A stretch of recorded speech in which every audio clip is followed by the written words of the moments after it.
Hello friends, कैसे हो आप लोग। आई होप आप सब मस्त होंगे, स्टडी कर रहे होंगे। तो यहाँ पर हम आपको बताएंगे मोलैरिटी यानी मोलरता क्या होती है। तो मोलरता को समझने के लिए दो चीज़ों को बहुत ज़रूरी है। पहला है विलयन और दूसरा है विलयन में उपस्थित है विलेय और विलायक। मान लेते हैं ये हमारा एक बीकर है, कोई एक चीज़ है, इसमें हम NaCl जो है, NaCl जल का विलयन है। NaCl और जल है 500 ग्राम और NaCl है 250 ग्राम, 250 ग्राम। और ये दोनों मिलकर क्या बने हैं, विलयन। विलयन जो कम मात्रा में होता है वो विलेय होता है, जो कम मात्रा में होता है वो विलेय होता है, जो अधिक मात्रा में होता है वो विलायक होता है। क्या होता है, विलायक। विलेय और विलायक मिलकर क्या बनते हैं, विलयन। विलेय और विलायक मिलकर विलयन बनाते हैं। क्या बनाते हैं, विलयन।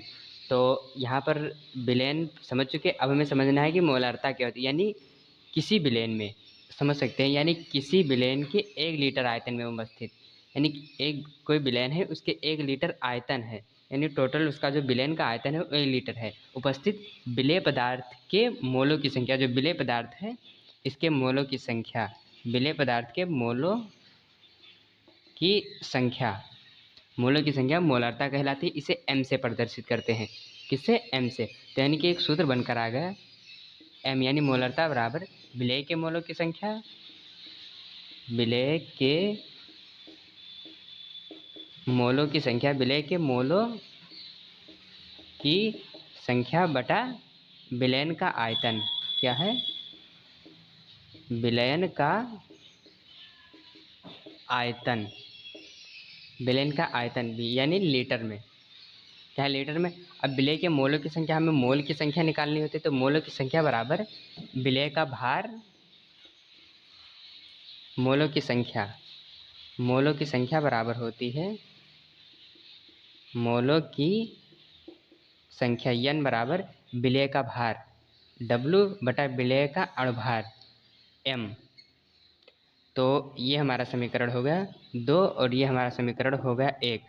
अब n, ये इसे n से बड़े, n का मान समीकरण 1 में रखने पर, तो यानी कि m बराबर हम लिख सकते हैं विलेय के मोलों की संख्या n। तो n के जगह पे W अपान m और विलयन का आयतन V बटे V।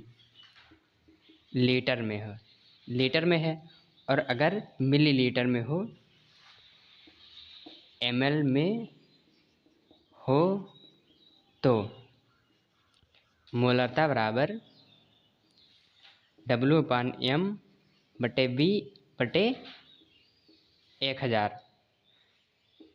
क्योंकि यहाँ पर ml में दिया गया है, ml में दिया गया तो बटे 1000 कर देंगे, यानी कि W बटे m इंटू 1000 बटे V। क्या हो जाएगा, V। तो यहाँ पर समझ गए, और इसे हटा देते हैं। तो m बराबर हमारा निकल कर आ जाएगा 1000 W अपान m इंटू V। यही हो जाएगा हमारा मोलरता का सूत्र। आई होप यहाँ तक कि आप समझ गए हैं कि मोलरता क्या होती है और मोलरता का सूत्र। तो मिलते हैं नेक्स्ट वीडियो में।